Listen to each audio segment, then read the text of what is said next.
sure as someone's hurting. There's missing children in the world.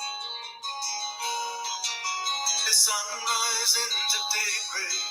It's dawn until the moon. It's all the broken people. They keep on praying for you. It's time to do all we can. It could never be too soon. As parents sit beside the phone and wait to hear from you. And people don't have a right to do the things they do to you. So please come on, listen, children, to those who are loving you.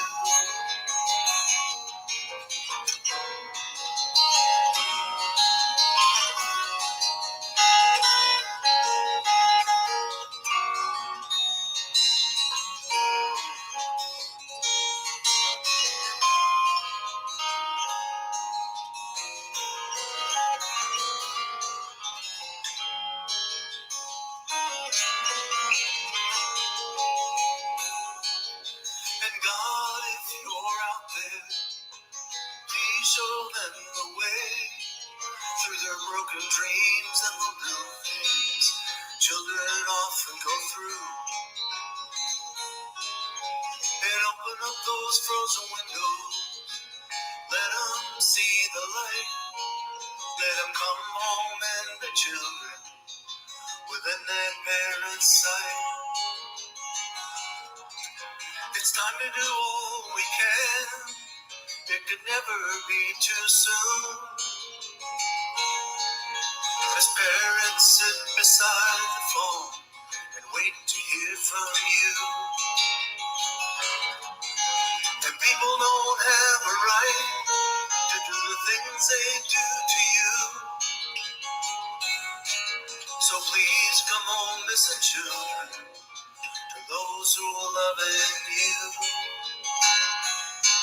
So please come home, listen, children, to those who are loving you.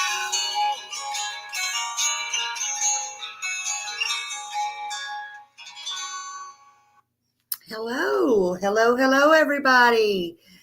So we got H. Davis. Hello. I'll turn my camera on tonight. Hello, H. Davis and Drew K. And wait, what? There you are. Hello. Hi, Elizabeth and Coffee Bar Lady. Hello, and Not Crazy. Hello, Mike and Millie. There you are, Millie. Hello. How's everybody doing tonight?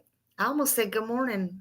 I was sitting here and I'm like, I'm fixing to say good morning. Hey, Terry. Hello. Welcome in, everybody. I hope everybody's had a good day. Hello. Hold on, let me get a drink of my coffee.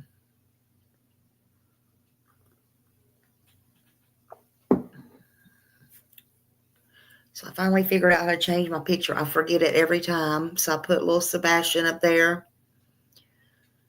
So you won't have to look at my dog every time. So what's been going on with y'all today? Anything interesting? Hey, Elizabeth. Hello. Welcome in.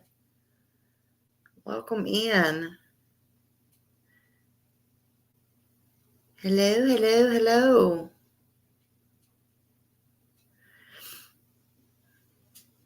It's still a bit chilly here today. So I thought I would come on here a little bit late and well, it's late. It is 10:35. It's not too awfully late. Hey, H. Davis. Hello. Lisa, honey. Hello. How are you doing? I hope things are going good with your husband and you, and I hope y'all get out soon. been working, putting together an intro for a friend. I have discovered a love-hate relationship with paint, a paint with paint program. Oh, yeah. Oh my goodness. Lord have mercy. Yeah. Well, that's interesting. At least you got your hobby going on there, right? Something you can learn. I need to slow down to do all that. I guess our Annabella's working tonight. What is today? Today is Tuesday. Oh, I set up my live a while ago and it was set for Wednesday, and I'm like, hold up, time's not moving. So wait a minute. I got this set up for Wednesday. What am I doing? I'm doing good, H. Davis. How are you? You may get to go home February 8th if everything goes well. I hope so for you. I'm telling you what, I know those hospitals are horrible and you've been there so long. I pray you do get to go home. And I know he does. Definitely. Our prayers are still with you.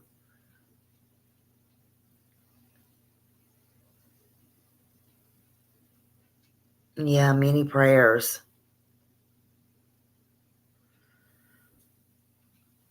I'm glad you're good this year. Oh my goodness.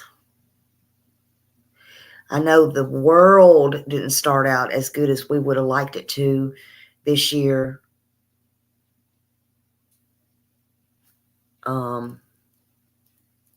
With all the fires, and I tell you what, with the fires and the snow and the everything, you can't tell me we got no global warming going on, honey.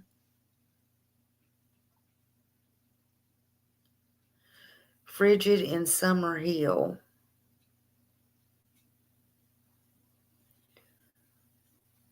What's going on, Mike? More so information. Oh, you talking about it in Justin's? You talking about what was going on in Justin's? Hold on. I'm sorry, y'all.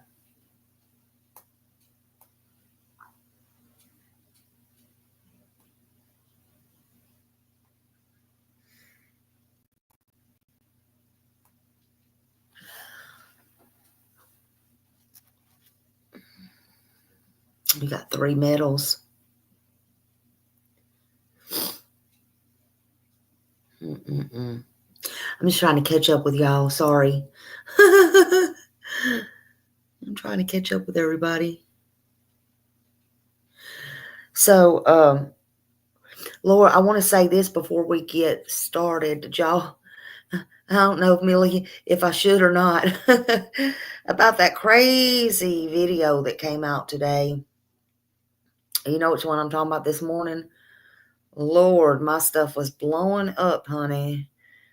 About I should go watch.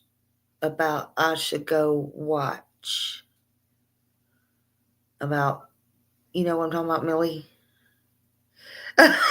She's like, don't say nothing. How many seen, hey, reach for the sky? How many seen what was going on over in, okay, let me put it this way.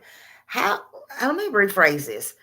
How many seen what was going on over in the standoff this morning? Let me just say it like that. Anybody? Anybody? Anybody? I mean, Lord, honey, I think, I don't know what was going on, but I heard we was going to owe somebody lots of apologies and everything else. Has anybody heard? Do we need to hand out our apologies now? Hey, sweet sunshine, too.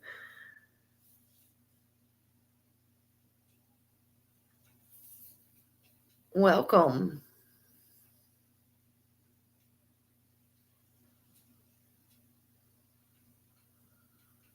And Terry said her Bill is still in the hospital. Don't dare visit, very cold. Oh, I'm sorry. Somebody needs a wellness check, in your opinion. Well, honey, as far as I know, Summer Wells is still missing. So let's just pray that she is found one day, right? And I hope one day soon. Because we have all these children out here still missing. But I don't think it was today that she was found. I'm just going to say that much. I just noticed I still have my summer cup.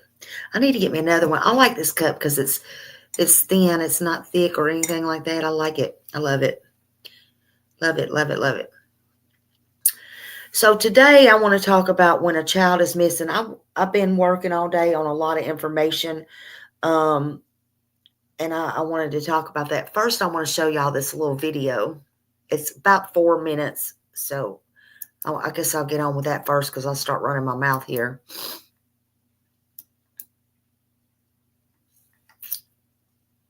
Oh, hold on a minute.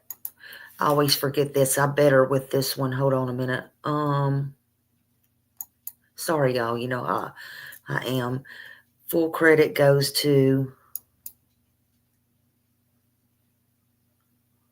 add banner.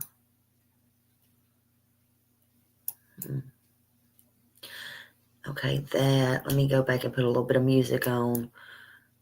Uh-oh. I'm sorry, y'all. Lord, I just can't with these buttons, honey. Oh, here it is. Okay, turn it down a little bit. Lord, that'd be blasting your ears.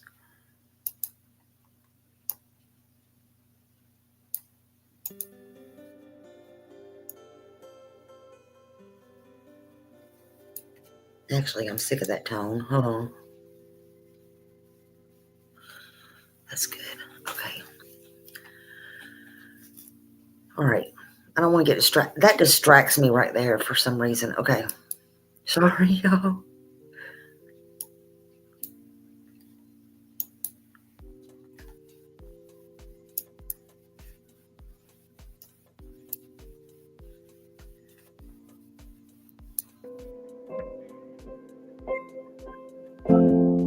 I can't help this.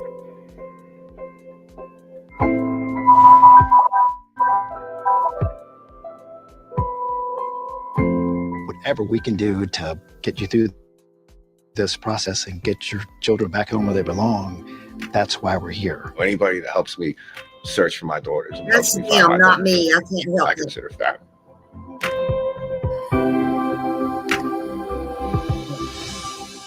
The National Center for Missing and Exploited Children was opened in 1984 in order to help find missing children, to stop child sexual exploitation, and prevent the victimization of children. We provide a myriad of resources from the search for the missing child. We operate a 24-hour call center. We distribute photographs of missing children through a variety of ways, and we help law enforcement in their search. At the same time, though, we're also helping the families while they're enduring this awful episode. Hannah and Sky are 7 and 9 right now. They were 5 and 7 when they went missing.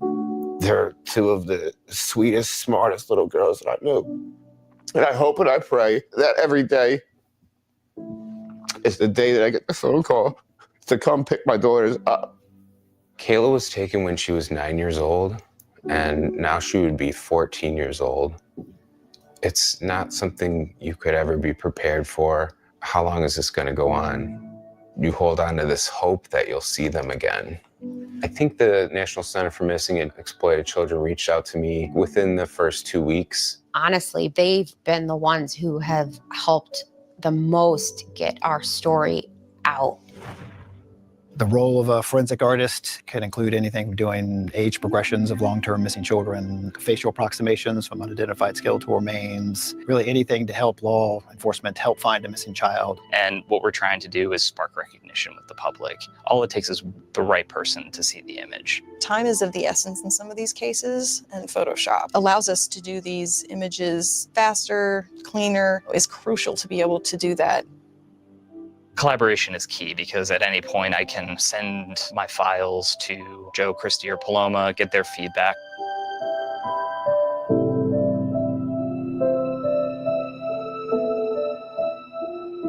When I got the age progression request for Daniel Marcus, I can totally see these big doe eyes that he has. The Hunt with John Walsh, the show aired and they got 2 calls in that were reliable using those age progression photos on the show. That's how we found him. And I'll be forever grateful. 1 in 6 children are found through social media. That's all it takes is an ordinary person noticing something and making a phone call. Every time we do one of these cases, we are focused on you and your family and your child. I would want them to know that we're here and we're here to help. As soon as I saw them walk in, I recognized John right away, having just worked on his daughter's age progressions. That was a moment that I'll never forget. We have a Hey, tremendous what? amount of respect for the work you do because no one else can do that. To see you guys in person, Anybody that helps me search for my daughters and helps me find my daughters, I consider family. Grateful. Hey, Nana. Hope Hey, is why beautiful we're here. Nana. We won't stop working until we give the community, parents, families, everything they need to better protect their children.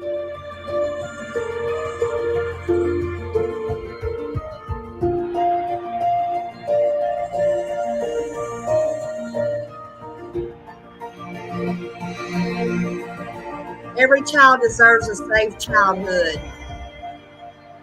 Absolutely. That couldn't be truer words. Every child deserves a safe childhood. Couldn't agree more. Hey, Nana, you're up late.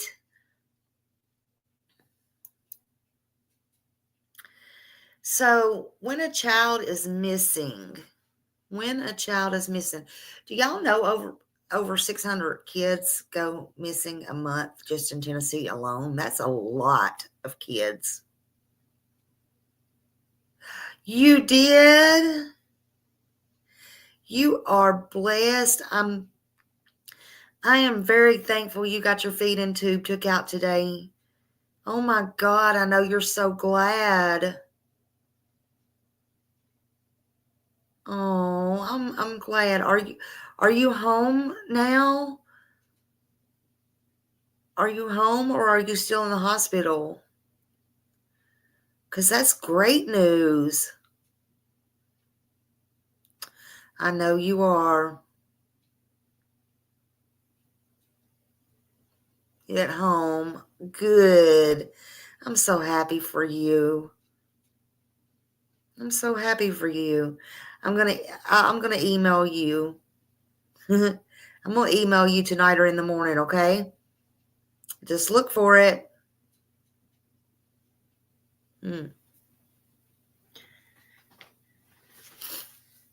But first, I've been researching today and stuff like that, and I just wanted to give y'all some information because you heard them on this video. The internet can help. As y'all know, it can hurt too, but it can help. That's what it's for. That's what it's for. And all it takes is that one person to come along.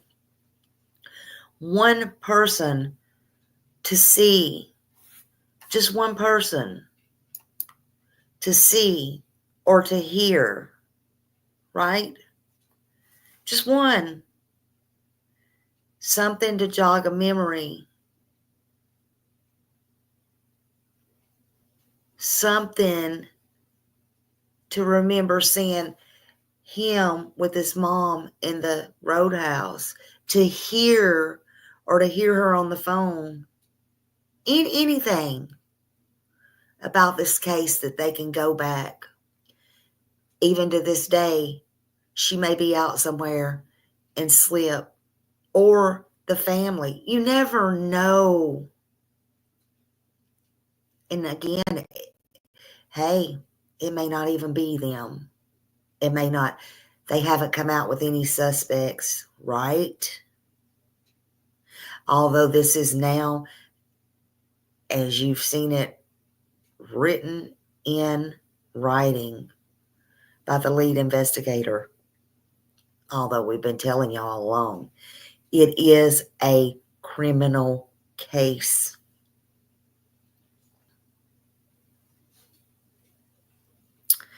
It is a criminal case. But I wanted to go over some things with you.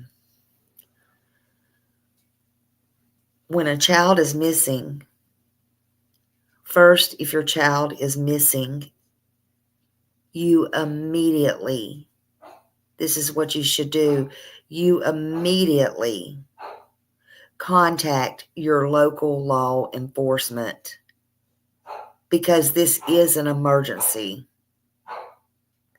Let's not make no bones about it. Always prepare for the worst and hope for the best. Always prepare for the worst and hope for the best. Listen, I remember when I was a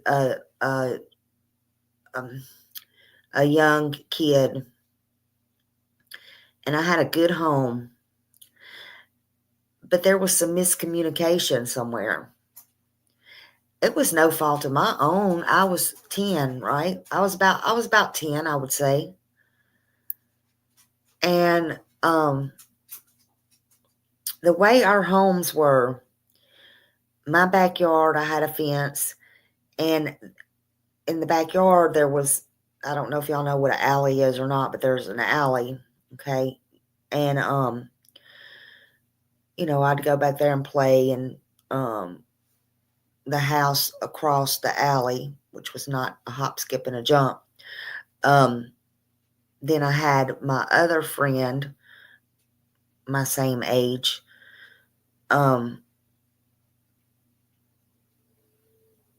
She would come stay with her grandmother some. And she was out there playing.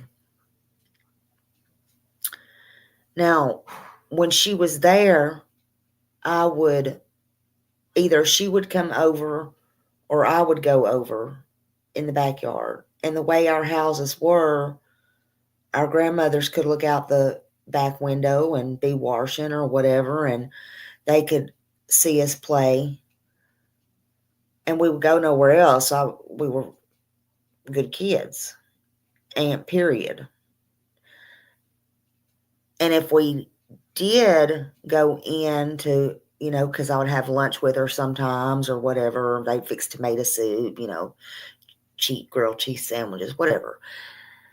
And if we did go in,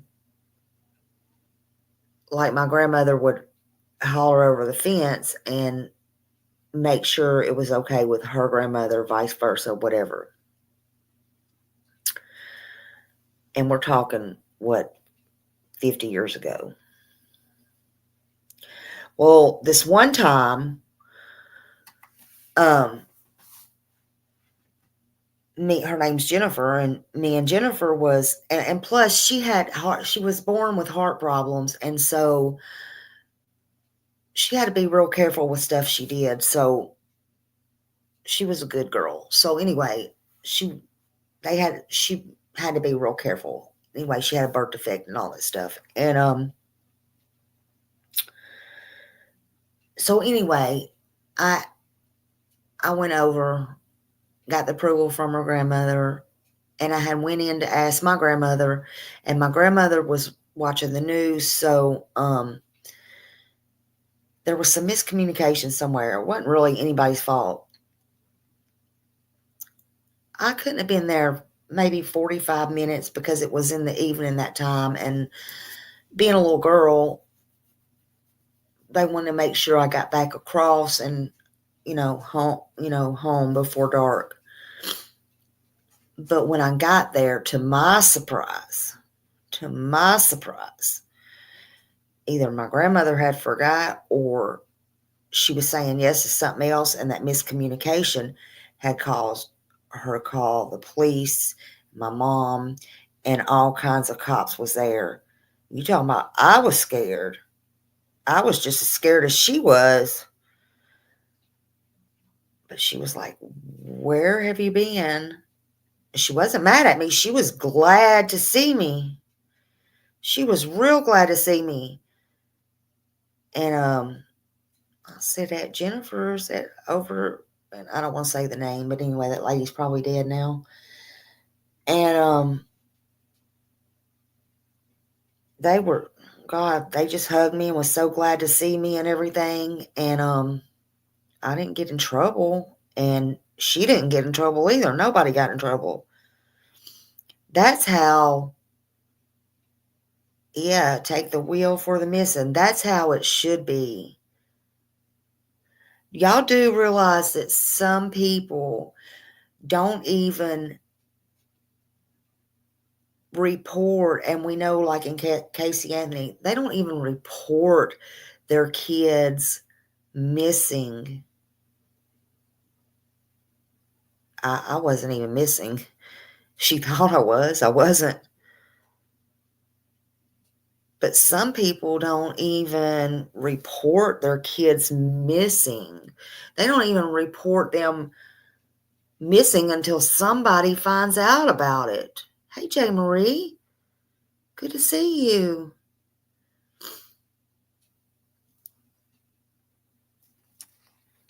The first thing you should do is always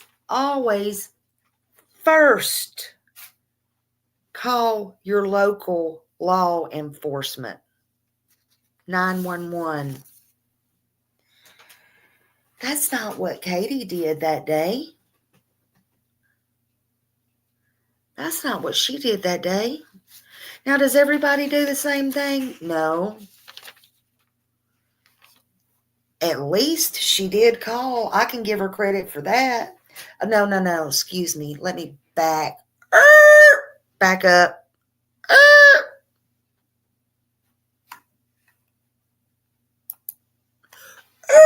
Brakes.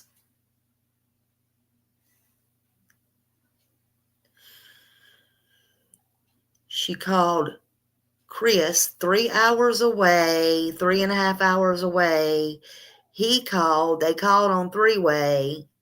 She's probably like my interview. She didn't say nothing unless she was asked. I almost forgot she was there several times.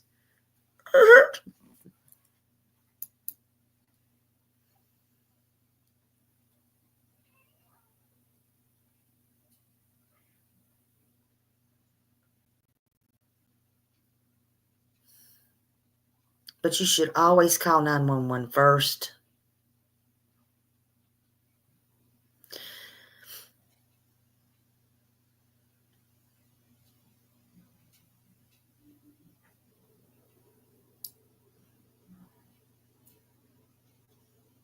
I mean, and you can call the, you don't have to wait for the law to do it. You can call the missing and exploited children. And I'm just giving you this information for those that don't know. I hope you never have to go through this stuff. I hope you never have to go through this stuff. But that number is, and if you want to drop it in here, Moz, it is 1-800-THE-LOST. But that number completely is 1-800-843-5678. But you call your local law enforcement. That is a 911 call, by the way. Don't waste no time dialing, the sheriff's office. Hey, Linda. Provide, please, a recent photo. It tells you that. They want a recent photo. My mom always said, I always thought she was silly.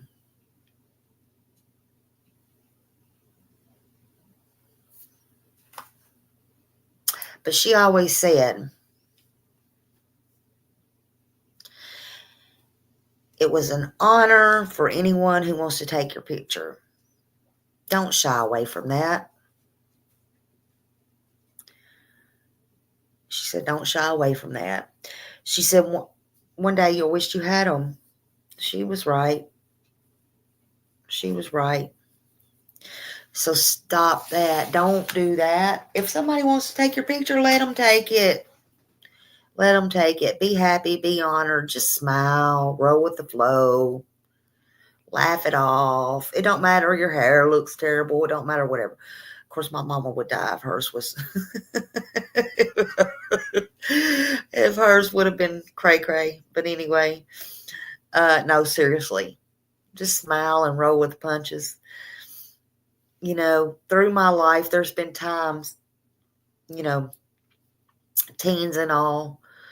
I wish I would have had, went ahead and allowed or had mine made many times with people, places.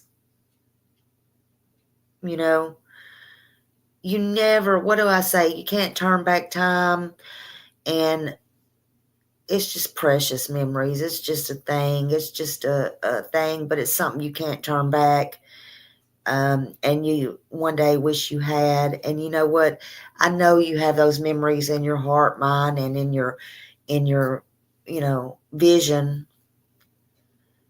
But it may be something just like this years on down the line you wish you had for whatever reason. But if something happens like this, or maybe something else you don't know, you may need a recent updated photo. So don't shy away. Just remember, even for you teens or anybody listening, even, whatever, just roll with the flow. Just roll with the flow. You never know. It may come in handy. So when your child's missing, tell the police the child's last known whereabouts and everything about what you remember. Don't add nothing and don't take away anything.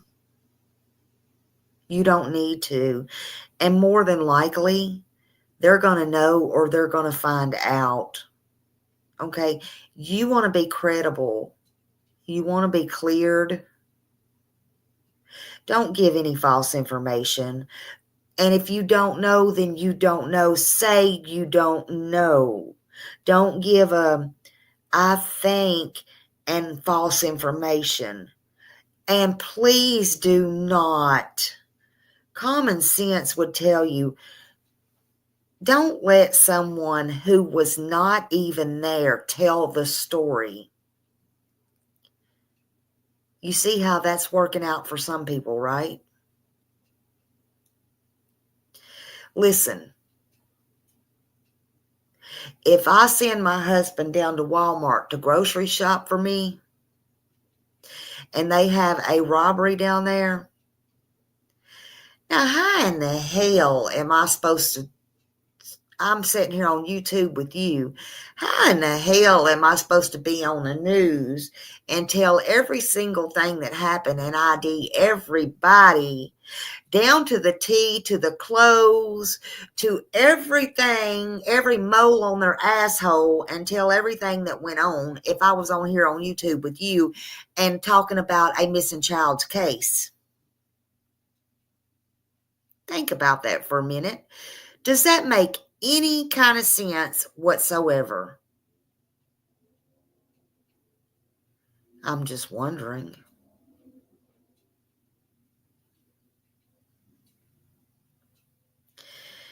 So if you can't remember, just say, I can't remember.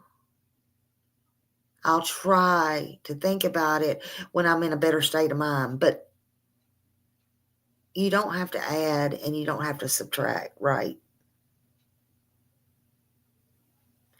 In this particular case, Chris was not there no more than Seth was there with Katie in the damn house. So how would Seth know? He can't speak for her. Why would Chris be able to speak? Seth straight up tells you. If he don't know, I don't know. I don't know. You heard me, Mike. I don't stutter. Let me make it crystal clear. Mm-hmm. Moving on. Moving on. Like I told my son one time, I got mad at him. This was years ago. I had a few choice words with him on text message. Yep, on text message. And he said, "What did you say?" I said, "My text message don't stutter." He thought that was funny. He said, he put it on social media. He said, "My mama just cussed me out on text message, and she said her text message don't stutter."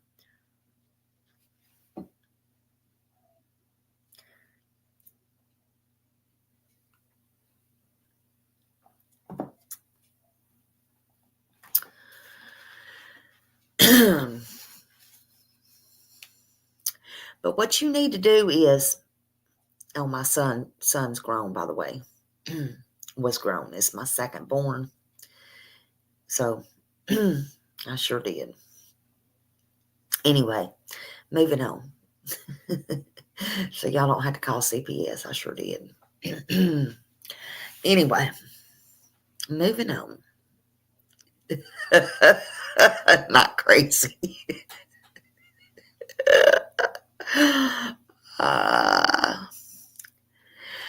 So anyway, provide any and all relevant, that's anything relevant. Like, do they have an illness? Do they need medication? Did they take any money with them? You know, by the time that you should be checking this, by the time the cops get there, check your wallet. You know, check those things. Do they take any of that stuff with them? Let the police know. Do they have any birthmarks? Do they have any moles? Do they wear glasses? Do they wear contacts sometimes? Do they have a girlfriend, a boyfriend? Is there anywhere that they hang out? Do they have any special places they like to go? Are they allergic to anything? Well, in Sebastian's case, we know that they said he's allergic to grass. He don't like to go out barefooted, but you know, evidently he left with no shoes. Pretty odd. But in general, you need to let them know. Do they have any bullies? Are they having problems at school? Have they had any issues at school? Have they had any problems online with anybody that you know of? And I'm speaking just in general. Every once in a while, I'm going to pop Sebastian in there. But I'm speaking in general overall. If a child is missing. And by the way, hey, Mystic Moon. I'm glad to see you. Thank you for letting me know you changed your name. Thank you. I'm glad you're here.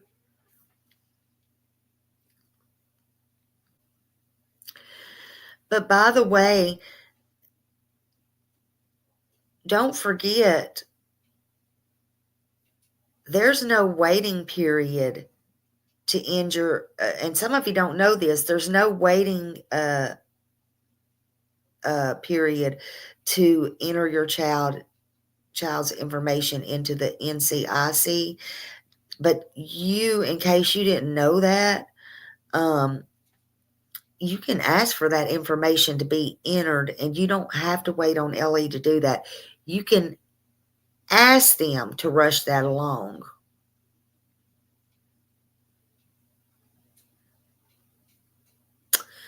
Now, Also, missingkids.org. Check into that. After I said you reported your child missing, like when you'd call 911, even if you did it before, because some people, like, I know Katie said she did, but I'm just saying, like, some people do it first. Everybody don't do that, obviously. It's obvious this is a case that we're working now that didn't do it. But if you did it or you didn't do it, it don't matter. You should be calling 911 first, because every second matters. But search your closets. After that, I'm just going to say after that, because 911 is the most important. Then search through all your closets. If you already did it, do it again. Search everything, everywhere in your home, under and in everything. If you have an attic, do that. Your garage, everywhere outdoors you can think of. Your neighbors, everything, everywhere, your car, on top of your roof, everywhere you can think of, seriously. And when the police get there, they're going to do everything that they can, but you can ask them to put out a bolo, and you don't have to wait on them to do it. It's your job. It's your child. This is what I'm saying. It's your child. Okay?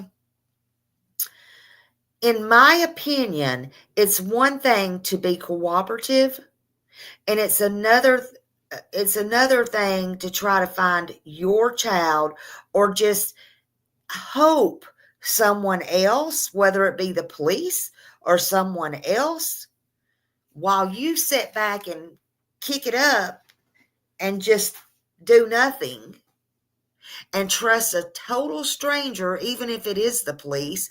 Let's get real about it now.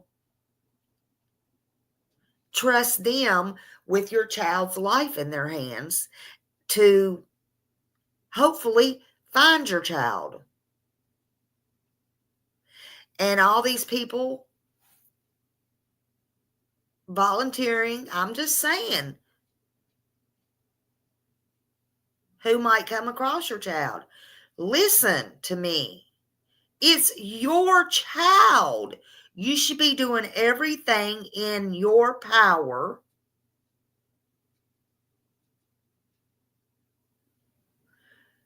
if you can't go out there and search. And Chris and them is saying, in this case, in my opinion, Ellie told them don't do it in case they run across something or blah, blah, blah, blah, blah. And I'm not even going to compare to, well, Seth went out there. What I'm going to say is this. Then the very least your ass can do is you can figure out what agencies you can get in touch with. You can figure out to tell Ellie to put out a bolo, and just what I'm telling you, the shit to go over now, if this ever unfortunately happens to you, and I hope it does not ever happen to you. Exactly, Tori. Exactly. Yes, right. You should be their voice. In fact, thank you for that, Tori. I didn't have that even thought of. You should be calling the news crew, not telling them to get away from your house and don't be putting your house online. You should be calling the news crew and telling them, can they come out there? Every news station available that you want to get in your front yard. And that's what I will hand to the Anthonys. I ain't talking about the Casey. I'm talking about the Anthonys. Get me on the news so I can plead for my child. Not, I heard we're having a vigil right here on my street, and it's pissing me off. Who the hell set this up? We can't have all these cars, and nobody, I promise you, better not be having this. How are we going to get this moved? Where are we going to move it? This better not happen.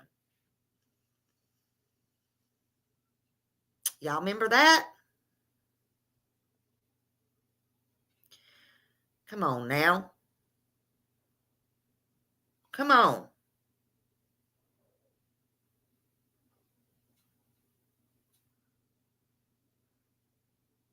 And they didn't want their last name out there.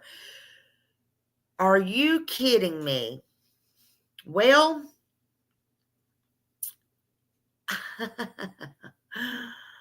why? What difference did that make at that point? I mean, seriously.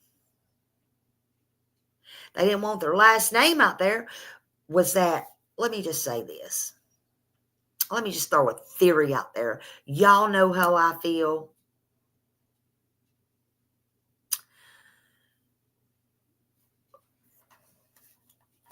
I don't think Sebastian made it out of that house, but let's just say he did. Would it be because maybe several scenarios? Could it be because he could be somewhere alive and they lied and they put him somewhere and they don't want nobody to see their name and their name to get out there? I sure as hell,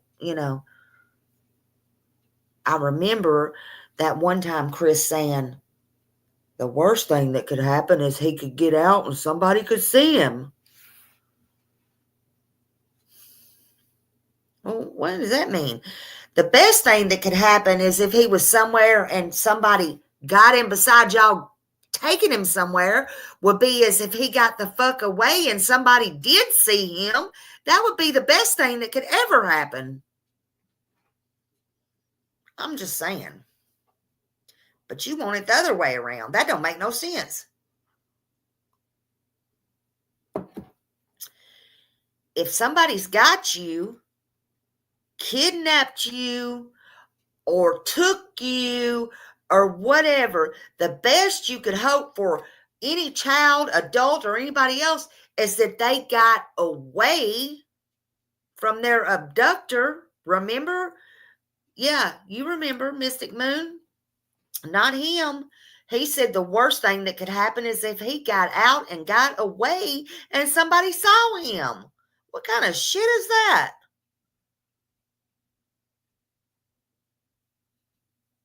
Hey, Michelle.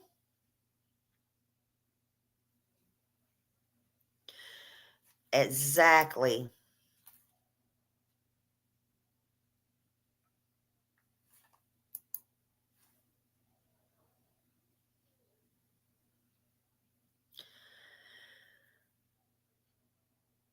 So the idea is when a child does go missing, sadly, because they do, this is real life, it happens, unfortunately. And sometimes they really do go missing from their home and their bed. Unfortunately, in this case, not so much.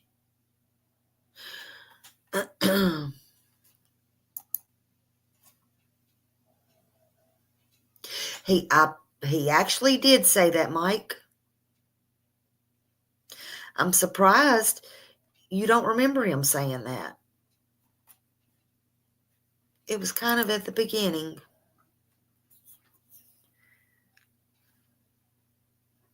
He could have been drinking and didn't realize he said that, but oh, he said that. I promise you he said that. I don't remember whose panel it was on, but he said that. If anybody's got that, send it to me and I'll play it.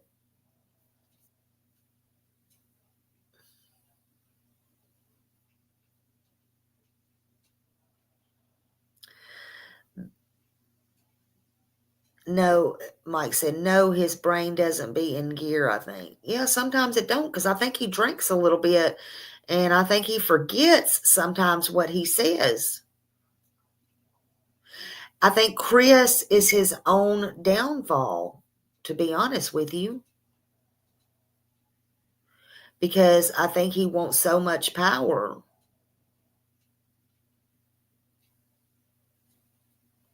And control. See, when you lie, you have to keep covering up lies and telling lies and lying to cover up that lie and that lie. And then if you stop talking a while and you come back, then you forget what you say. And then you talk to so many people and then you forgot what you told that one and the other one. And they're all, that's not good.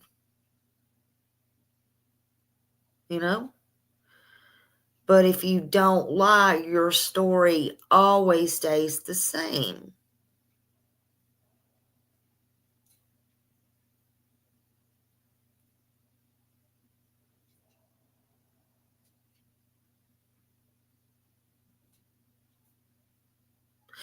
But the idea is when a child goes missing, and they do, you need to get in touch with 911 because the sheriff needs to act immediately, and they do. Time is of essence. It really is. It is very important to start a full-scale investigation, and they would use as many resources and tactics as possible to recover that missing child. Now, some of you want to know, what is a full-scale investigation? Well, during the initial investigation, parents, they usually investigate the parents and talk to the neighbors and, but they treat them with respect, and they let them be actively involved as much as possible with information, while they're carefully, listen to me, while they're carefully interviewed separately. I don't know if that happened to Katie and Chris. I don't know if they were interviewed separately. I heard them say they come to their house, they sit down all at the table. That's where they have all their meetings. I don't know if they've been interviewed separately. I've always heard them say they were always in the room together. So I don't know. I can't factually tell you that. But normally, what I'm telling you is, we're not going to know that until LE comes out and tells us.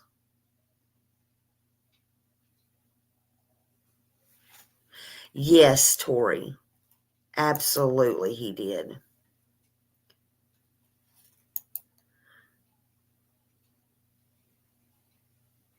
She has been interviewed separate since then, to my knowledge, and she lawyered up.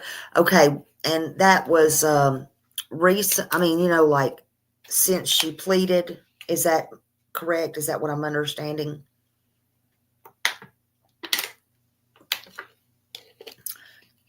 Because I think that's the way I heard. Excuse me. I think that's the way I heard it too.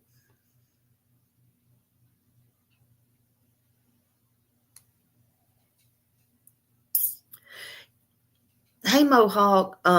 Yeah, he may have been there, but he probably wasn't allowed in there. He may have been outside the door or something, but she was still probably,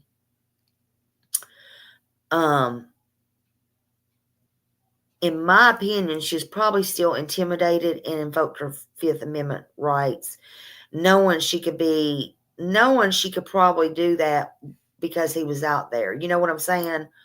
Like, whereas if he wasn't out there, she may have not. Yeah, I don't think they would allow him in the room. He can't just like push his way in the room if they say no. That's just my opinion. But when they do their initial, yeah, and they have to stop as soon as she says that. They have to.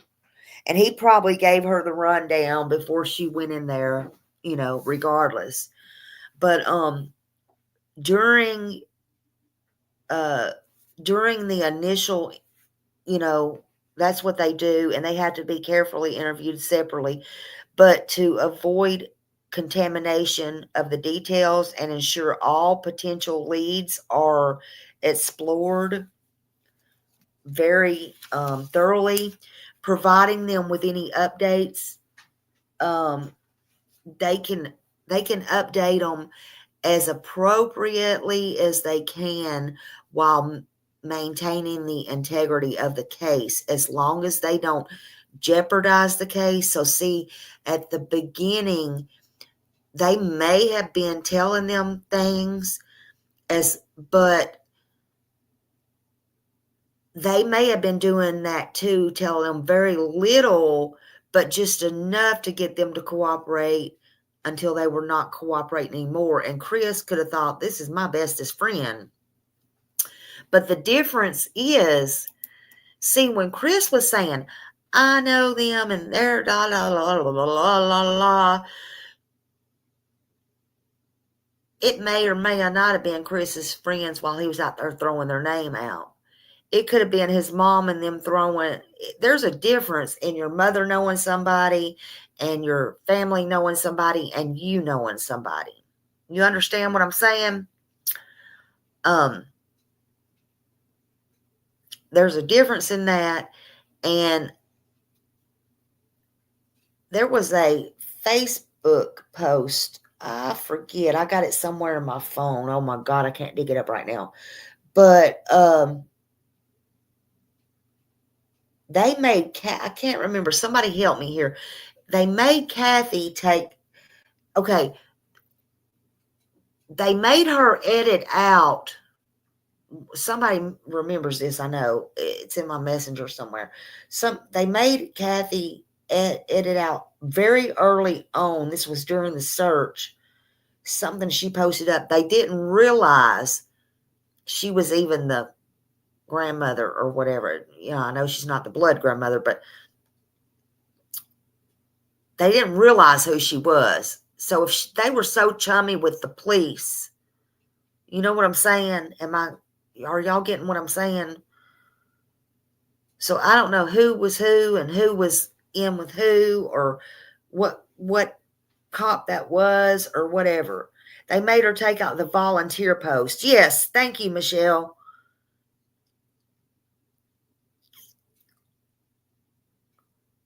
But she's poured a lot of money in there, and mostly it was status, I believe. Just like I believe that in that church. And I'm not kidding you.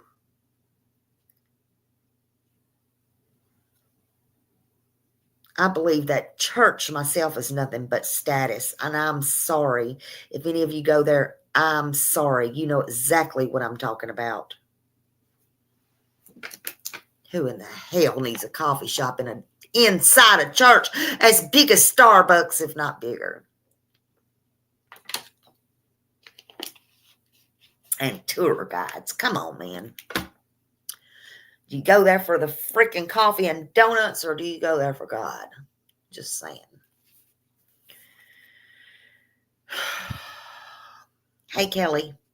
And why ain't feller talking about Sebastian? Just wondering.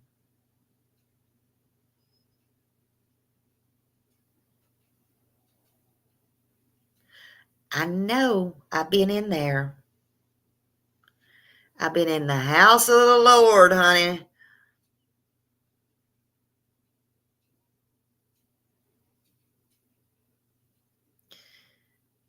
I think Tyler seen me and hid. I couldn't find him, honey.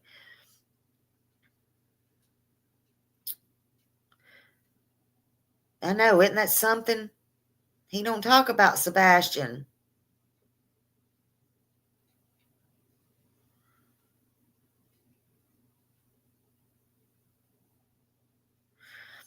I am so sorry, Opal. Bless you, honey. I am so sorry. Many, many, many, many prayers. Good Lord. Nope. Oh, I heard that too. I heard that too. And you know what? I would have, maybe that's why he didn't want his name out there. You know, and after all, remember how he went to Texas Roadhouse out of state? I think that was in Alabama though, where he would go to the bar and order tea. He wouldn't order drinks. He would order tea or tea to go or pick up his tea there or some food there or something. And he wouldn't give the waitresses his name and stuff, but he'd always go there and flirt with them and try to get with them and stuff. And he would, because he wouldn't give his name and everything, the waitresses started calling him Scooby. Scooby, Scooby-Dooby-Doo. I wish they'd call him something else because I really like Scooby-Doo. Yeah, he got the nickname Scooby. Ruh-roh. Ruh-roh. Ruh-roh. Yeah.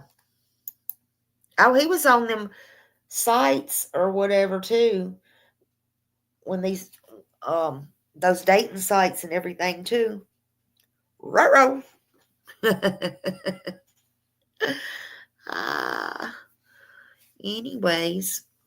Anyways, well, when you go through 4 or 5 wives, then, well, 4, he's on number 5, then, I don't know. He's gonna cheat. Well, we know he's a lie and he's a cheat. So it can't just be he ain't found the right woman. I mean, something is very wrong. Very wrong. Oh, Donna, I'm sorry. You're fine. Yeah, Katie's 5. Well, Lord, with that many, I can't keep track, honey. I didn't come in a case to do math. I didn't know you had to keep up with math and everything. Just saying. But no, they have to also, when they separate them, they have to try to get detailed questions, and they have to be aware and try to, they have to try to not have any bias or anything like that. But look, it's important. Also, I want y'all to know something. It is very important to talk less and be a good listener. That's what the police or anybody else, when interviewing suspects, and especially a missing child or any crime case or anything like that, it's very, very important. And I don't think people get that. In fact, I've seen firsthand, I don't think people get that at all. And that would be my advice to everybody. Let them talk. It don't matter what they say or don't say. Don't shut them down.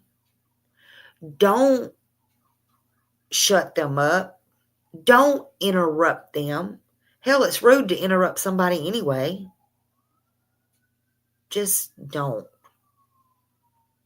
Just listen. Be a good listener. That's enough to piss somebody off anyway.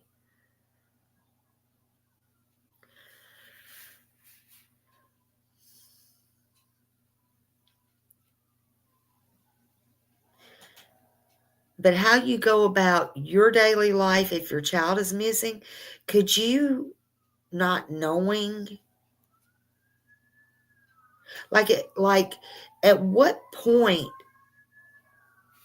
can you, if you don't know, like, do you move on? I could never move on.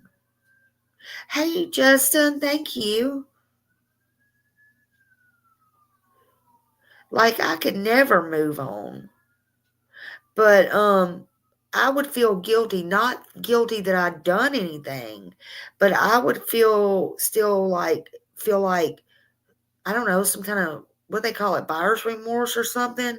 Like, I'm living my life, but I couldn't enjoy my life knowing my child could be out there hungry, cold, or being abused, or, where are they at? I could never do that. Like, I just don't get that. Or hurt, or maybe don't even know, in this case, yeah, survivor's guilt, Justin. Like, in this case, though, like Sebastian, he has that, with his head. So I would be thinking all the time, if I didn't do anything at all, like, where's my child? Like, could he have fell and hit his head? Could he have amnesia? Could he even know who he is? Could he even know any of us? What? I would be freaking out as a mother. To me, and this is my personal opinion,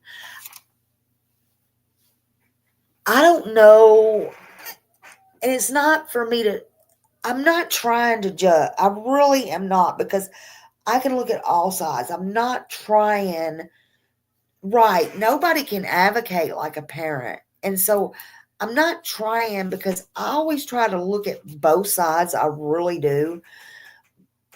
But I just don't. Sometimes I'll look at Katie and I think she didn't bond with Sebastian or something. And I think maybe when she had him, she went in the military, and Seth got the best first years with him, or, however long he had him. Those were the most important years, especially for a mother, I'm just saying. But I don't know all the ins and outs of that, but I don't think she bonded with him. And she don't have this, she don't seem, it's hard, but as a mother, she just don't seem to have these, she don't seem to have anything. Honestly, I'm just being honest with you. That's all. I'm just being honest. And yeah, it's just very, she's just seems so distant. I don't know. Yeah. Just like feral cats or something. I don't know. Exactly. And most people, there are people that do it, and there are people that have to do it. And people do it to better their lives and whatever, for whatever reason. And people do everything they can to make it work, or their family goes with them, or XYZ, whatever. But, I don't know the circumstances, so I don't want to harbor on all that. But it was just like she, from day one, wanted to be a free agent. I don't know. Oh, you're fine, Justin. I understand. But like I said, I don't know. It's just weird. But every day around the world, children go missing, as sad as it is. But a missing child is Not all the time, especially, but if they're taken, but, and we're going to be talking about some different stuff here in a minute, but like, especially if they're abducted or kidnapped or something like that, or preyed upon, most of the time they're vulnerable children, and they're missing for so many different reasons. And if they're runaways, they're running from something or to something. They may be victims of family or non-family abductions, foul play. They may be lost or injured, kind of what I was speaking of a while ago. And again, FYI, listen, y'all been watching too many movies. I'm telling you, you don't have to wait 24 hours. That is bullshit. That's in the movies. You don't have to wait 24 hours. It's crucial. The minute you know somebody is missing, your child or somebody, it is crucial. Every minute counts, every second counts, that you call 911. Even if they say you should wait, you need to report it and leave a paper trail.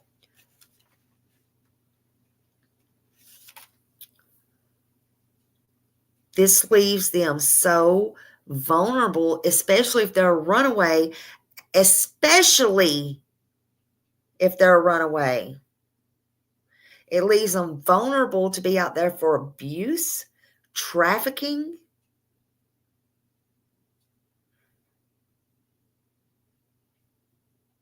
You know, if a parent of a known person or a known person that knows them has not done anything to them or already MURDRED'd them, then report it. It's your child missing. It's your responsibility.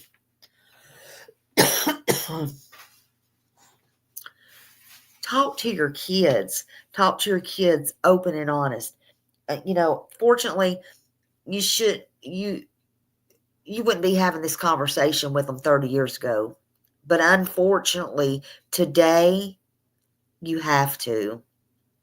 Be frank with them. Sit down with them. Talk to them.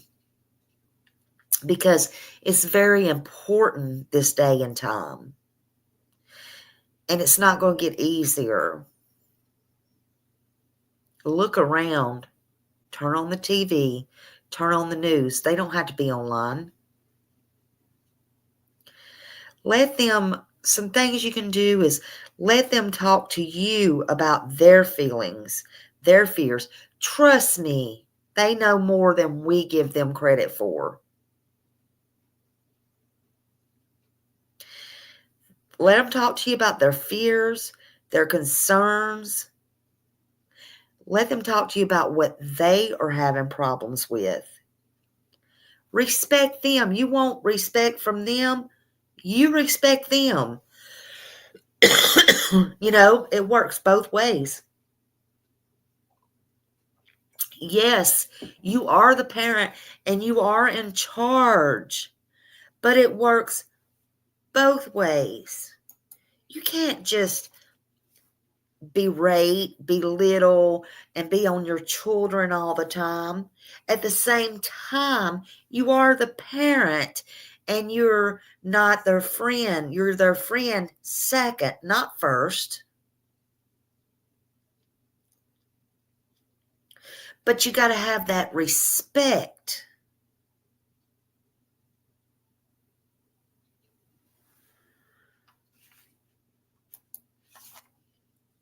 It works both ways.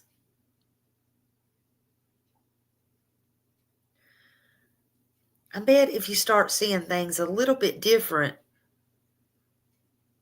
and start making some changes, things would be a little bit different for you as well. And I think your relationships with your children would get a little bit better.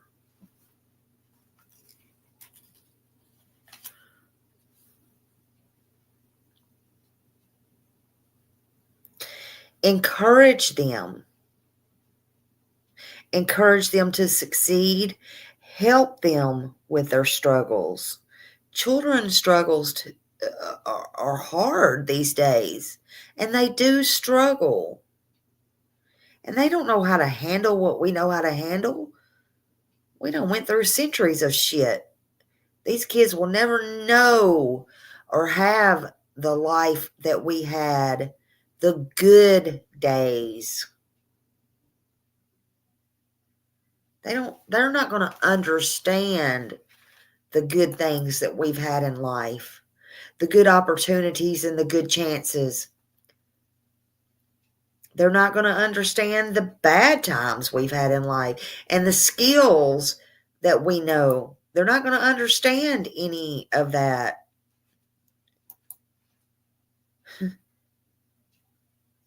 What the hell? They don't even know what a boombox is or a freaking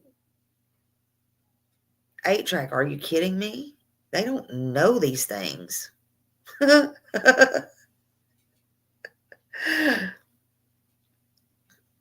that ain't even a bad thing. I mean, really, seriously. Clothesline. God forbid if they'd have to hang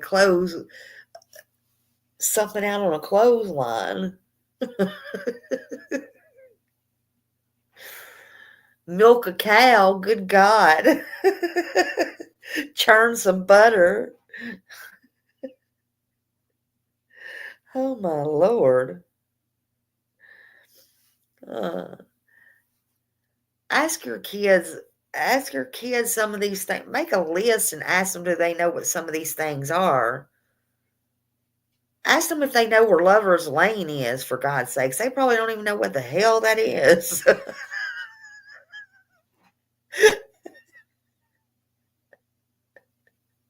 Oh my God. I'm just telling y'all. Oh. Because of the camping. I bet they don't know what a pot to piss in and a window to throw it out is. Ask them who is Farmer Brown. Let me tell you something. I said something one day. Of course, you know I'm from Tennessee and we all got our things. I don't even know what we were talking about. And I said something about Farmer Brown. I swear to God, my daughter-in-law asked me who Farmer Brown was. She asked me who Farmer Brown was. I said, are you freaking kidding me? She wanted to know who Farmer Brown was.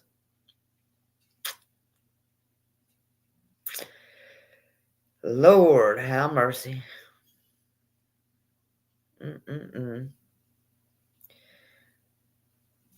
I said, he's Farmer Brown, I guess, honey. That's all I can tell you. Oh, gosh. But respect them and encourage them to succeed. And you know what? That's what I admire about Seth. That's what I hear out of Seth. That's what I heard from Seth. And me being a mom of an autistic child, I really admired that from a father. Seth said I would take him to the store. I would teach him to shop. Thank you, baby kisses. I would teach him to shop when I had him. He said I would teach him, you need a wallet, son. And all those things. So he may have not of, and I would teach him how to count money and yada yada. So, he may have not have lived with Seth. Seth may have not have had much money. He certainly didn't have much as Chris and Katie. And he may have not have had a big, fine, fancy house. And he may have not have had much to give. Oh, when he was teaching him to cook too, that's right. But one thing that Seth gave Sebastian was his time when he did have him, and his attention, and his love that he had from his heart, and everything that he could possibly do to see to it that if he was ever out on his own, that he could at least try to function in this cruel, mean, horrible world. And he didn't know that he was going to come up missing.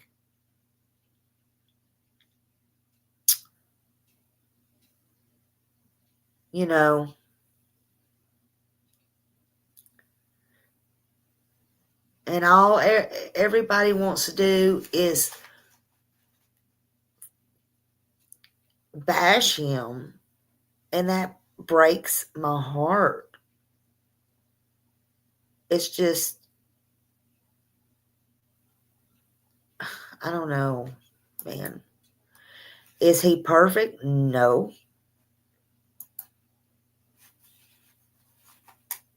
None of us are.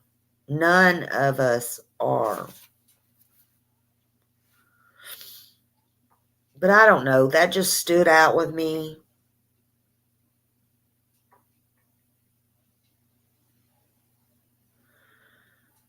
Because y'all have no idea. No idea. I mean, it's nice when you have money and this, that, and other. But what good does it do if you don't enjoy it with your children, with your family? And never mind that. What difference does it make? Forget the money. If you have a nice home, but you sit on a phone for 3 freaking hours, 2 hours, an hour. You're at work all day. You never see your kid. They can't wear their shoes in the house, allegedly. They have to be spied on every time they turn around. They have to take care of 30 freaking snakes, not just their own, not one, but yours too. They have to get their toys bagged up and thrown away if something don't go your way. I mean, I didn't realize Stafford Court was McDonald's. You have to have it your way or no way. But Chris did say it was his way or the highway. Oh, wait a minute.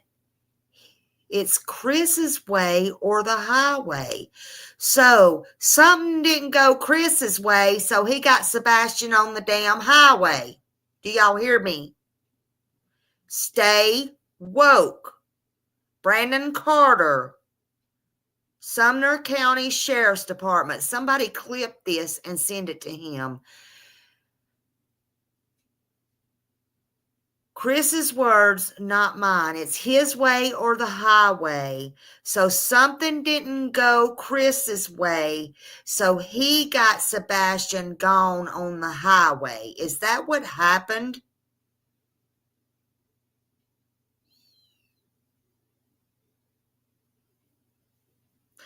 My house, my rules, my way or the highway.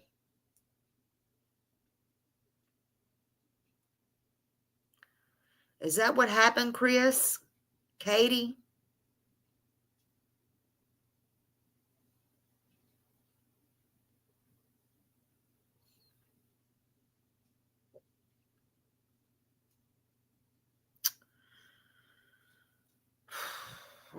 You need to help your kids with their struggles if they have struggles and support them. But at the very same time, teach them right from wrong. Teach them to be accountable for their actions. But you know what? At the same time, you must be accountable for your actions too.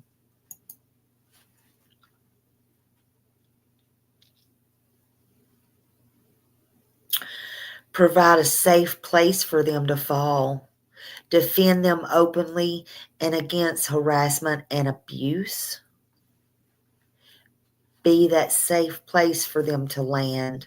But most of all, remember, you did the best you could if you did.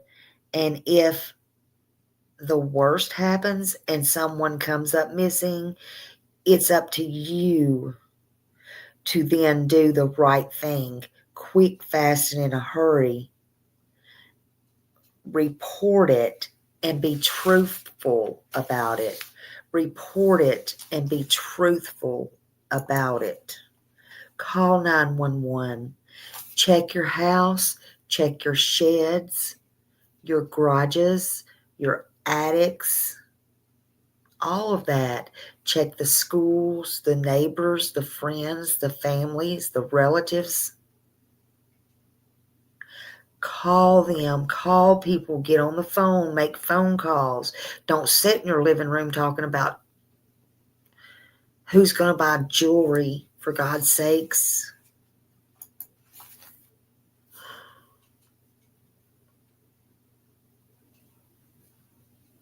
Let them know if they hear anything as soon as possible to let you know. Thankfully, if your child is a runaway, most of the time, not all the time, but most of the time, runaways are found, and most of the time, they're going to come back. Not to say that they're going to run away again. My cousin wasn't so lucky, though. She was at the wrong place in the wrong time. And in her sleep, somebody didn't want her to be a witness.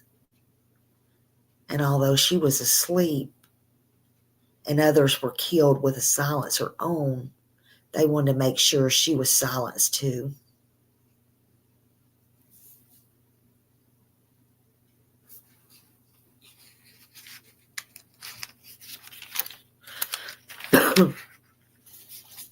So let's talk about this, because it's a fact.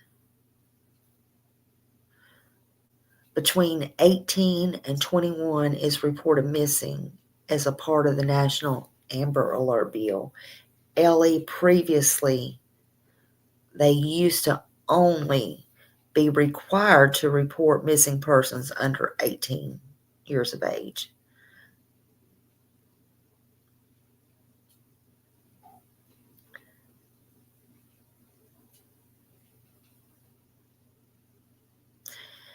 In movies, people have to wait 24 to 48 hours. Again, I'm telling y'all, we're not in the movies. That's no more. No more. I can't stress it enough. If you have a missing kid, please report it as soon as possible. Please. It can mean life or death. The first 72 hours are so crucial. They're so crucial. Preserve any evidence you may have. I didn't say hide it. I said preserve any evidence you may have. Just saying. Yeah, a missing person is still a missing person. That's right. And by the way, did you know, according to Tennessee law, you can be presumed dead after being absent from your residence or unheard of or unheard from for 7 years or longer. And but if this presumption can be rebutted by proof, and the investigation can continue, they can continue to still gather evidence. Even if you're presumed dead, they can still gather evidence beyond that time frame. So if you didn't know that, after 7 years or longer, they can presume death in Tennessee.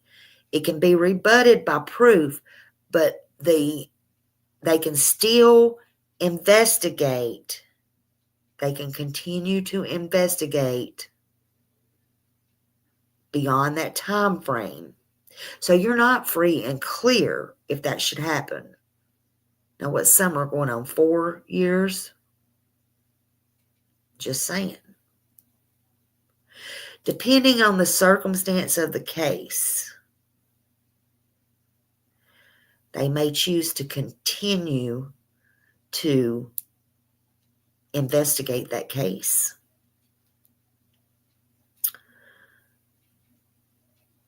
No, not yet, Val.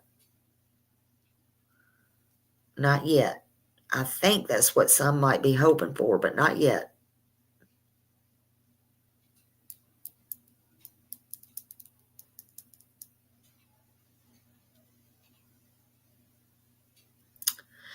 In a missing child's case, police will always thoroughly investigate the parents. This is very important. The parents is part of the investigation and their initial inquiry, considering them a potential source of information and trying to eliminate them as suspects as quickly as possible. Now, that hadn't happened in this case. This process can take anywhere. Now, listen to me. This process can take anywhere from several hours to several days. We're on 11 months, y'all. We're on 11 months. Normally, it takes anywhere from several hours to several days. We're on 11 months. And that's depending on the complexity of the case and the available evidence. Like I said, it's been 11 months in Sebastian's case, y'all. Nobody is cleared. Nobody is cleared. And it's now a criminal case. But look, they don't have to tell us all the evidence that they have or all the things that they have. But here's the thing. We know exactly where Seth was. There's time cards and everything to prove it. He's on cameras. There's everything in the world to prove it. His whereabouts. Hell, even Chris said he was at work. There's no doubt about it. Now, here's the funny thing. Everybody's accounted for in this case. Even Sebastian was. Chris himself is the only one that is not accounted for. But here's the thing. Chris is the one blowing all the smoke, talking about on another panel, talking about, I come with proof. I provide proof. You know, when you're a big talker like that, usually you got something to hide. He ain't shown one bit of proof yet. Well, where's the proof? I'm just asking. He don't owe us anything. Don't have to show us nothing. Don't have to talk to us. Don't have to tell us nothing. But I'm just saying, it's very strange. Yeah, him saying the proof is the proof, and I show the proof. But he don't show anything, does he, Mohawk? You know, but don't you all talk about my truck. That's right. Don't talk about the truck. Don't talk about the truck.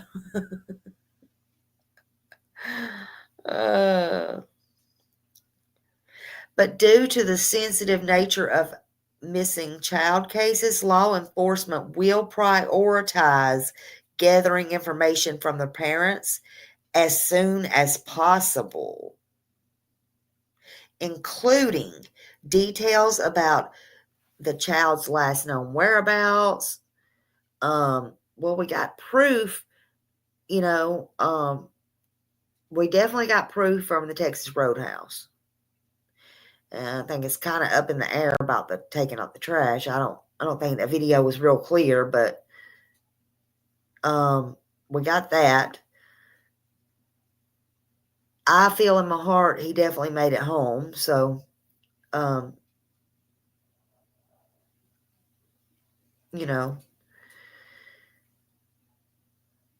they look at potential conflicts, which Katie told them he had the best day of his life, right? Best day. And they would ask if any suspicious behavior was observed. Well, I don't know what Katie, she told them. I don't know. She probably said no, but she didn't know that green hoodie was going to come out. And again, a lot of people don't think that the green hoodie has anything to do with this. Maybe it don't. I mean, after all, Ellie said they talked to him in December, right? So at night brought it out and it was a big deal. I don't know if it has anything to do with it or not, but I will tell you this.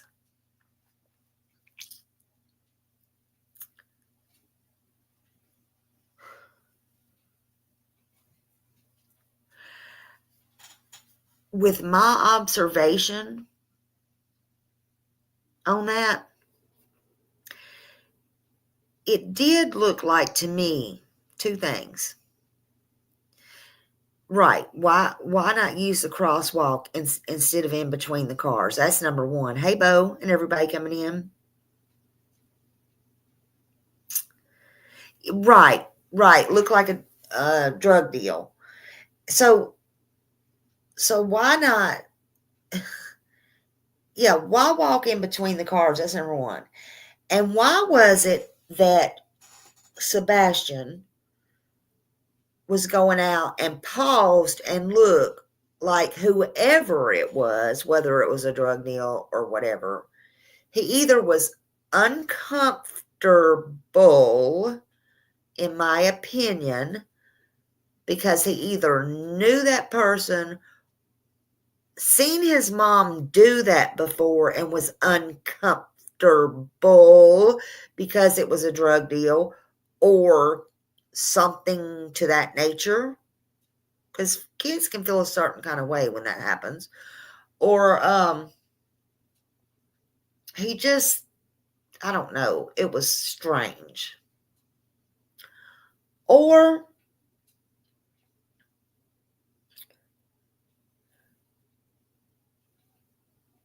I don't know.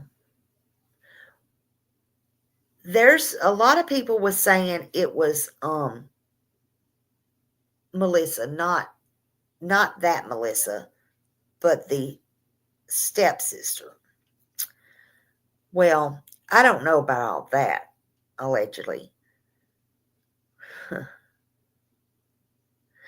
But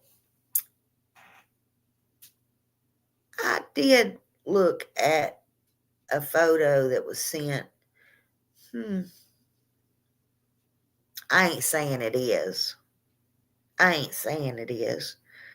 I'm saying she sure does resemble somebody named Anita myself. But hey, everybody in this case is starting to look all alike. They all starting to run together and look alike, if you ask me. But what do you expect? Hell, except for old Dave. Let's talk about old Dave a minute.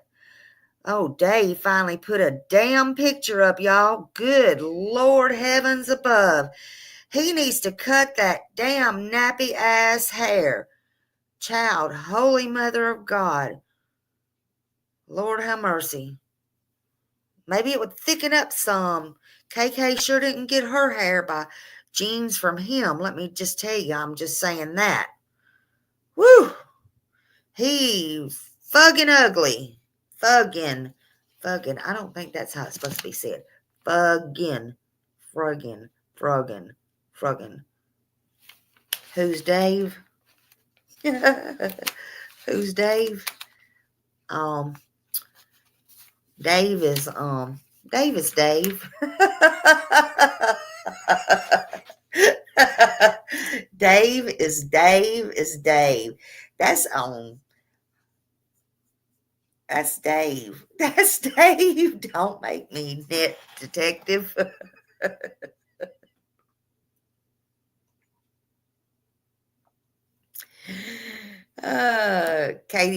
KK's getting her some leathers and motorcycle jacket. Of course she is. Of course.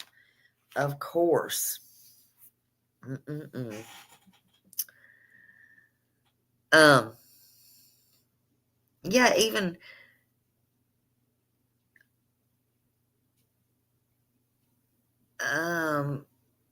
net detective, even Chris is friends with old Dave. Old Dave is on the in-law side, honey. They wasn't friends before. That's kind of odd.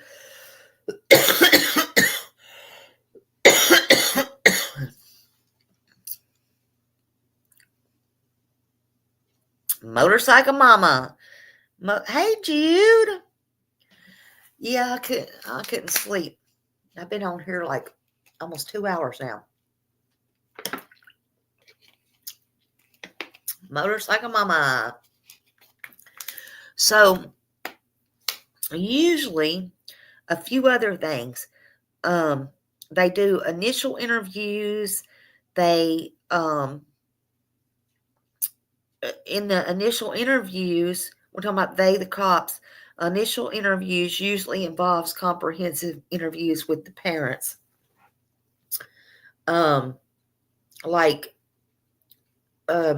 Detailed questions about child's routine, parents' relationships with the child, any relationships with the child and arguments that they've had, anything that's upsetting them, any potential reasons the child might go missing. They will conduct background checks on the parents. Oh, check this out. Including criminal, which is expected, criminal and any previous CPS, DHS, whatever you want to call them, reports in child abuse and neglect. So let me tell you something. They already know, they being the law, already know and had scanned and ran reports with CPS, and they already know how many in the whole country that you have before you even tell them. So you better not lie, you better not try, you better not, I'm telling you why, because they already know when they ask you. And if you tell one little lie, you on that list, and you're going to be screwed, because they ain't going to let you know they know. I'm just saying. And So when people saying, well, we only got one at one time, I did this, blah, blah, blah, blah, blah. Oh, you screwed, honey. You are screwed. I'm just saying. Now, they already know, and it will not make you look good at all. It'll only make you look more suspect. In some cases, they ask you to take a polygraph. So, Lord and behold, they're not going to tell you not to take a polygraph, what Miss Grace wanted you to do. And you said, sure, I'll take one. And then you got thinking about it. And you said, oh, hell no. I got to tell them FBI told me do not take one. Do not take a polygraph. Right? Because you know why? In some cases, they tell you, we need you to take a polygraph. You know why they tell you to take a polygraph? They tell you to take a polygraph not so much to see if you're telling the truth or not. They tell you to they ask you to take a polygraph just to see if you're, credible at anything. Anything. So will you be a good witness if you're willing to take one? Could you, could you? Anything.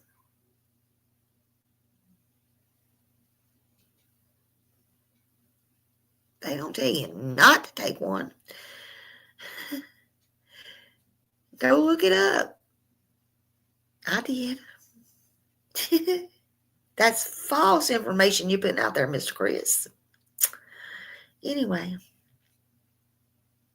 they also collect evidence, which they collect clothes and personal items and potential hidden areas. They look and all that stuff. And see, even if it's a runaway, and I also know this for a fact, they go ahead and collect personal items like toothbrush or hairbrush or something like that with DNA on it, because unfortunately, in case they do find something, they will have, because the kid could have simply went down and fell in the creek and bumped his head and be unalive.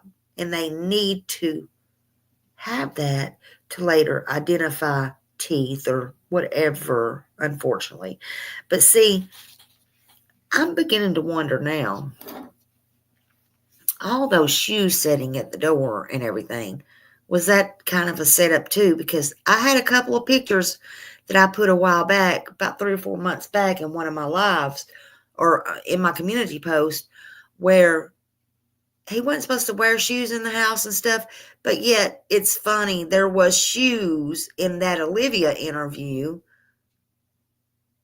behind Katie on the floor. So now that Sebastian's gone, is Chris able to wear his damn boots in the house and just throw them all over the kitchen and stuff? Or was they always allowed to, and that was just bullshit?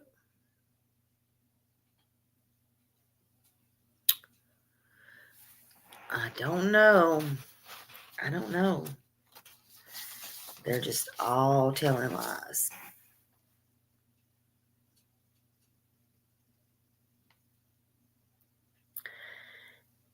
And then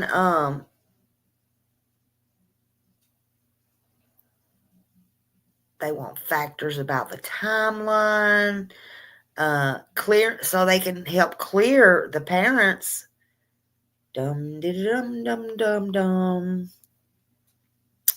The cooperation level. If they are cooperative, which they said they were, even now Ellie did say that. They said they were cooperative. And if they readily provide information, but if they do, readily provide information, then the process can go faster in clearing them. So why have the parents not been cleared? Something's very wrong in this case, in my opinion. Well, let's go down suspect behavior.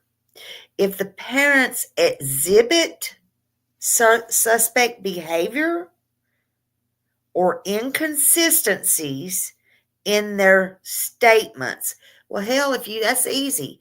If you tell one lie, you got to cover up one lie to tell another lie, to tell another lie, to tell another lie. And then you got two of them right there and I'm just taking Seth out of this. You got two of them in the same household or whatever, talking about a 3-hour phone call, talking about somebody that wasn't there that's trying to run the show, like I said earlier.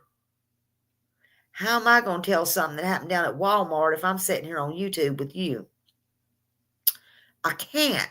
I couldn't possibly make it up in my head to tell you that the cops or whoever, or the news lady or whoever, I wasn't there. Chris is trying to tell everything, every aspect of this story, and he was not there. So he says, how can he tell everything, what Sebastian had on, the times, what he did, what he took, what happened, the entire story from start to finish? That's what he's done.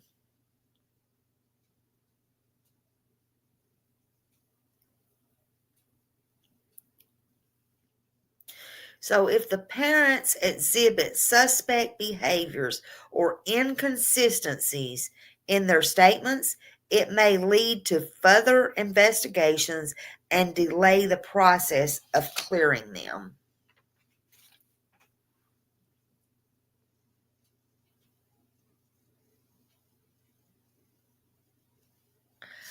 Oh, and I don't think it helped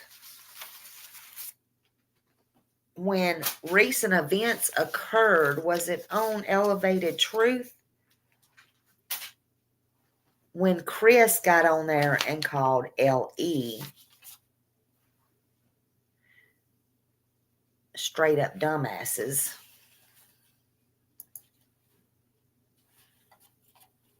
See, they're not his friends no more. Not his friends no more. Katie had to plead the fifth. And he don't like people talking about his truck. And it's 11 months later. Actually, it's about 10 then. And he is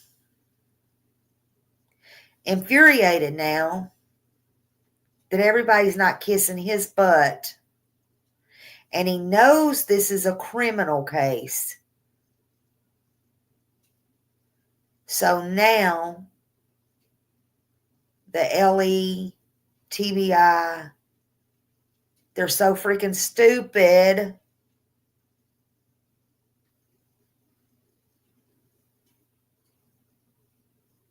Stupid. Dumb asses. His words, not mine.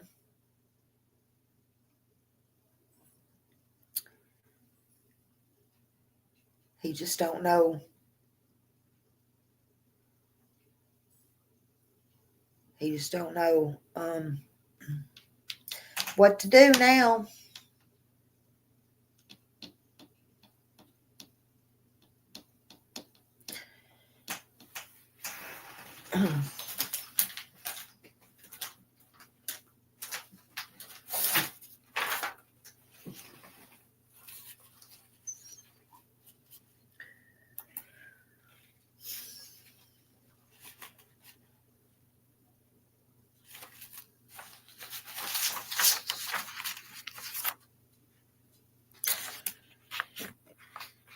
Still got 19 questions for you, Chris.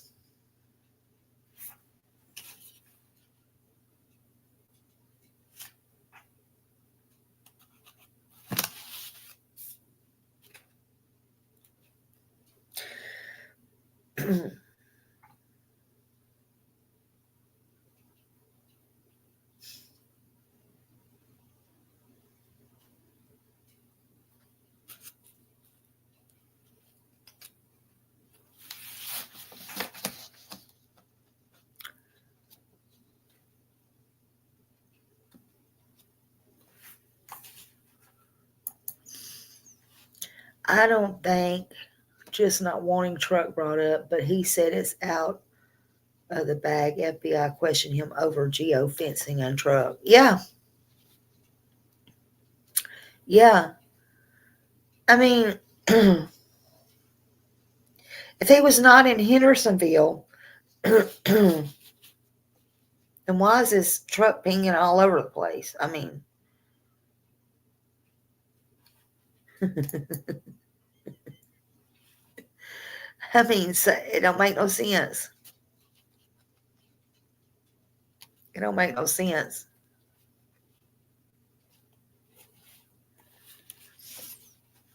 I wonder if him and Katie got rid of Sebastian's clothes and furniture.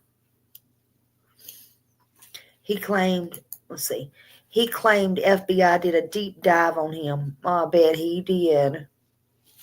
Well, of course they did a deep dive on him because they're going to do that on anybody. And they, like I said, they already know the answers before he gives it to them or her.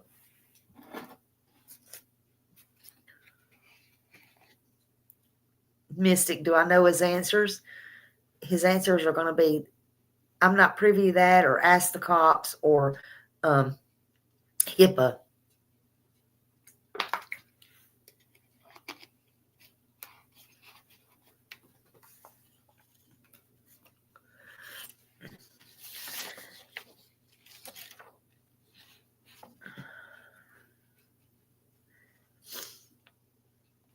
I want to know why, this is what I want to know. I'm going to ask this one, then I'm going to get off here. This is what I want to know. Just like they did in Michael Vaughn's case.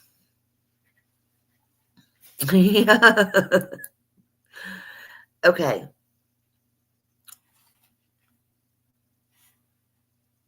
So Chris was bragging about his mom did them signs and all that stuff, right? Well, nobody wants to ever talk about his dad. I ain't talking about his stepdad. I'm talking about his real dad, who never comes out and talks about his grandson. You know, Michael, the truck driver.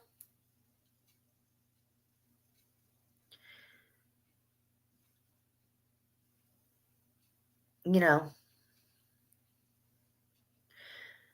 so him, the one that allegedly lives down in Madison,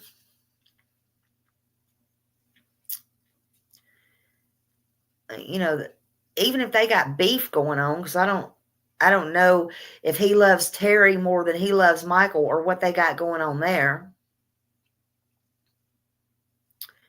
It shouldn't matter.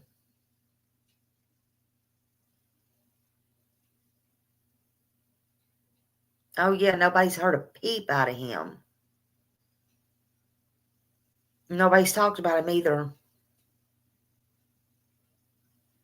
I guess here I am.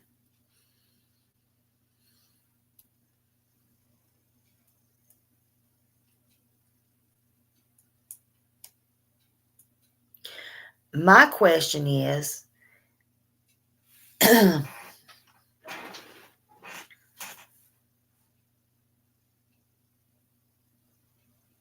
not a peep from Michael or Linda.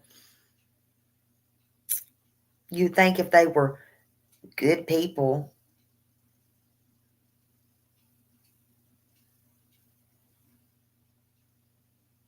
which obviously is a crazy bunch, in my opinion, but you would lay your differences aside, not worry about who took who and who screwed who.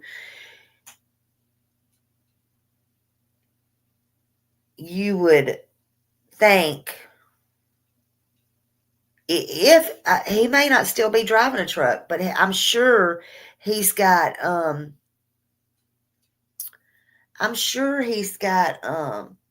friends that do drive truck. Right, exactly. But see, they don't. Yeah, you got that right. See, none of them did. He was a burden. That's what I asked Chris. Did y'all? No. Bullshit. But look, the proper thing to do and the right thing to do would be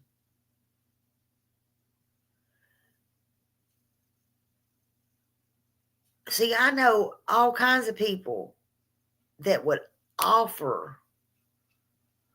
Why didn't he get damn signs on that truck or get people to put signs on their truck or whatever?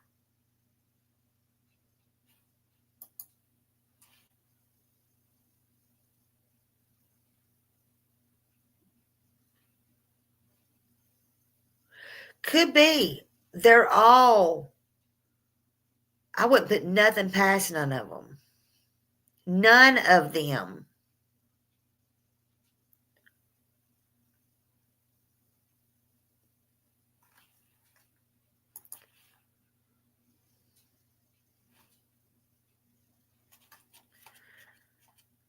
And there had to be, well, I know some of it. I done put out a little bit of it. But I'm not going there tonight. But there's a reason Junior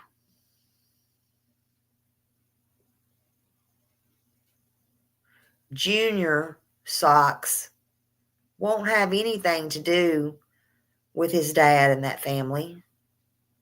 There's a reason why.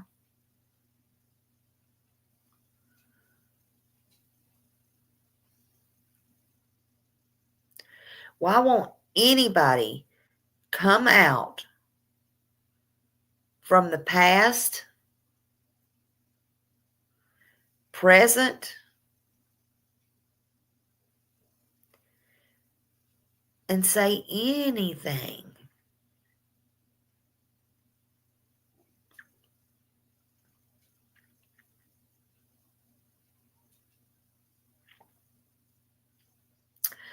I have people in my family, extended family,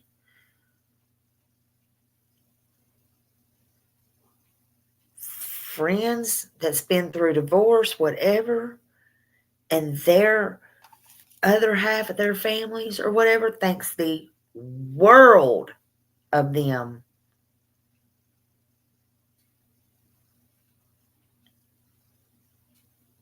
Everybody's friends. It's unbelievable.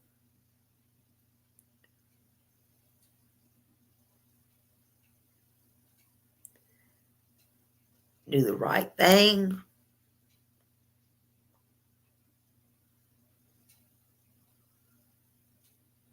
I don't even know what this is.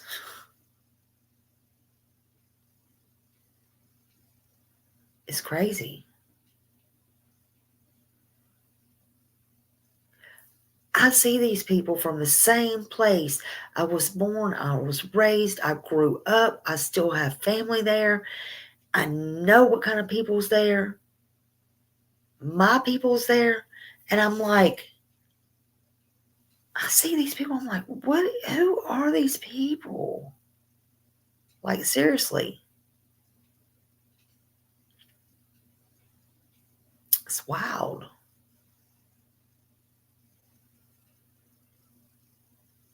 It's bad. And I feel sorry. I feel sorry for them kind of people. And I feel sorry Sebastian had to go through this. And I feel sorry. But then I think, too, I don't know about Kathy and them. I don't care. But I'm thinking, they spend a lot of time all over the world, here, there, and the other. They're not my people. They're not us.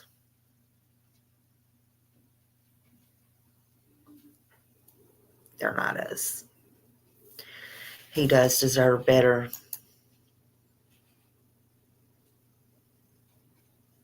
He deserves better. I thank y'all for being in here. I hope none of you ever have to go through with a missing child, a runaway, an abduction. And it don't have to be a child. But if you do, if we don't know what this crazy world is going to bring, we don't know what's going to happen. We have no idea what the next moment's going to bring for any of us.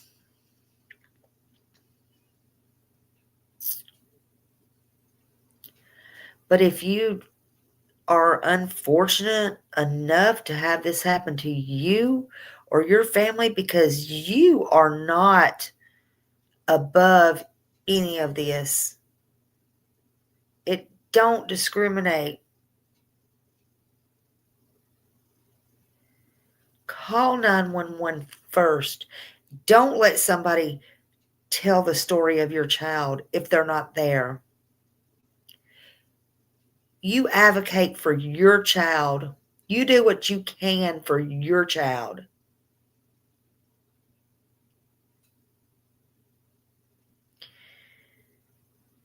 It don't matter what state you're in. And most of all, take care of yourself so you can help your child. But before anything ever happens, teach your child everything that you can about life, good and bad, skills. Teach them their phone numbers, their address. Don't, if they have some sort of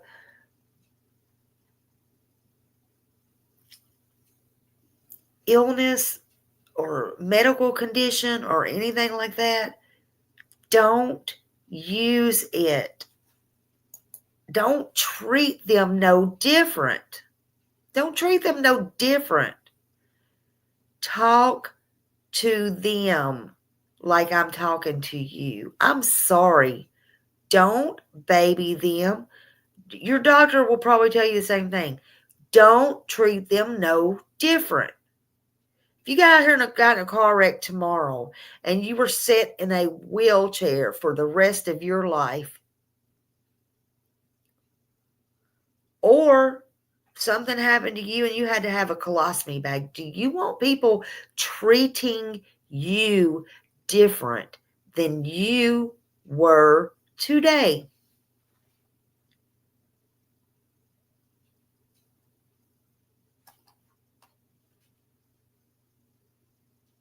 Well, your child don't either.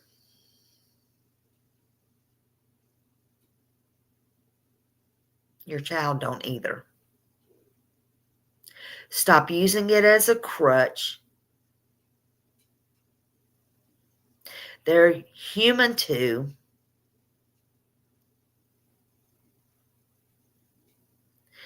And they can be, just as good as anybody else. And they are enough. But it's your responsibility to treat them as so, because they are worthy.